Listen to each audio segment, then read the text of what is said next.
দীর্ঘ আলোচনা হয়েছে। দীর্ঘ আলোচনার মধ্যে যে আলোচনা করে যদি আমি সারসংক্ষেপ করি, তাহলে যে আলোচনাটা আমরাও যে গুরুত্ব দিয়েছি, আমি সবার কাছ থেকে জানার চেষ্টা করেছি, বোঝার চেষ্টা করেছি এবং মিস করার চেষ্টা করেছি, সেটা হচ্ছে প্রথমত জেলা পরিষদ নির্বাচনটা আপনারা করতে পারেন কিনা। জেলা পরিষদ নির্বাচনটা যদি করতে হয় তাহলে আপনাদের একটা ঐক্যমত্যের প্রয়োজন আছে। সকল গ্রুপের মধ্যে কিছু ছাড় দেওয়ার প্রশ্ন আসবে। সবাই যদি আমার প্রত্যেকের জায়গায় থাকি তাহলে কিন্তু এর সমাধান হবে না।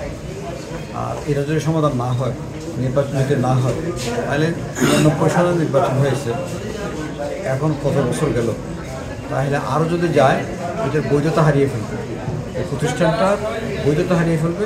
এটা অনেক পোটেনশিয়াল একটা পরিষদ, সম্ভাবনায় একটা প্রতিষ্ঠান, এই প্রতিষ্ঠানটা বৈধতা হারিয়ে ফেলবে। সুতরাং সব ভেদাভেদ ভুলে এই নির্বাচনটা সত্যিকার অর্থে একটা বড় তালিকা কীভাবে হয় আপনারাও উপায় বের করে এটা সরকারকে বলুন। চাকরির বাকরির ক্ষেত্রে প্রচুর দুর্নীতি হচ্ছে, চাকরির বাকরির ক্ষেত্রে প্রচুর বৈষম্য হচ্ছে। হ্যাঁ, সেই ক্ষেত্রে একটা সমতার নীতি ফলো করতে হবে। সমতার নীতি এবং স্বচ্ছতার নীতি এবং যোগ্যতার ভিত্তিতে নিয়োগের নীতি ফলো করতে হবে। এটা কিন্তু এক ধরনের একটা আলোচনা হয়েছে এটা নিয়োগের ক্ষেত্রে। এখানে জেলা পরিষদের একটা বিরাট ভূমিকা দেওয়া হয়েছে আইন করে। আইনের মধ্যে জেলা পরিষদকে অনেক বড় ভূমিকা দেওয়া হয়েছে।